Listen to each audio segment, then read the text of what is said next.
Bonjour, nous sommes le dimanche 10 mai 2026 et le sujet est Nvidia Vera, un CPU ARM qui ne remplace pas encore le x86. En ce qui concerne les CPU ARM, l'un des plus connus sur le marché est celui de Qualcomm avec les Snapdragon X, X+, X Elite et également deuxième génération qui arriveront prochainement. Nvidia prépare son prochain serveur baptisé Vera, destiné à accompagner ses futures plateformes IA comme les systèmes Rubin. Ce CPU repose sur une architecture ARM personnalisée, conçue pour fonctionner en étroite synergie avec les GPU du constructeur dans les centres de données.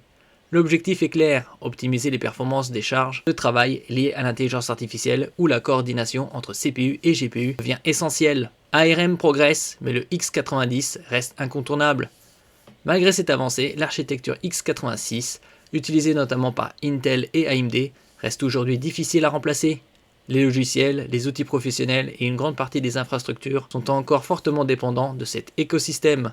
Le CPU Vera ne vise donc pas à remplacer totalement le x86, mais plutôt à s'imposer dans des cas d'usage spécifiques, en particulier dans les centres de données orientés intelligence artificielle où les architectures ARM peuvent offrir un meilleur rendement énergétique. N'oubliez pas de vous abonner pour plus de news sur le monde de la high-tech ainsi que les bons plans, également sur mon Twitter et en description sous toutes mes vidéos. Vous pouvez les retrouver dans mes playlists et voir mes articles comme ici sur mon blog. Tous les liens seront en description. N'oubliez pas de mettre un j'aime, un commentaire, de partager, de cliquer sur les liens en dessous de mes vidéos pour soutenir la chaîne. Une stratégie centrée sur l'intelligence artificielle et l'efficacité.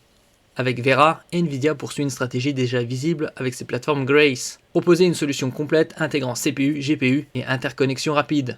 Cette approche permet d'optimiser les performances globales des systèmes, notamment pour l'entraînement et l'inférence de modèles d'intelligence artificielle à grande échelle. Les processeurs ARM personnalisés offrent aussi une flexibilité accrue, permettant à Nvidia d'adapter précisément les puces aux besoins de ses propres architectures GPU. Des limites liées à l'écosystème logiciel. L'un des principaux freins à l'adoption massive d'ARM dans les serveurs reste la compatibilité logicielle. De nombreuses applications professionnelles, outils de virtualisation et environnements d'entreprise sont encore optimisés pour x86. Même si des solutions de portage et de compatibilité existent, elles impliquent souvent des compromis en termes de performance ou de stabilité. C'est pourquoi le x86 conserve une position dominante, notamment dans les infrastructures critiques. Une coexistence plutôt qu'un remplacement. À court et moyen terme, le marché des processeurs serveurs devrait évoluer vers une coexistence entre ARM et x86. ARM continuera de gagner du terrain dans les environnements optimisés, tandis que x86 restera la base des infrastructures généralistes. Le CPU Vera illustre cette transition, une architecture conçue pour maximiser les performances pour l'intelligence artificielle, sans pour autant remettre en cause l'équilibre global du marché des processeurs. Merci pour votre écoute et à la prochaine.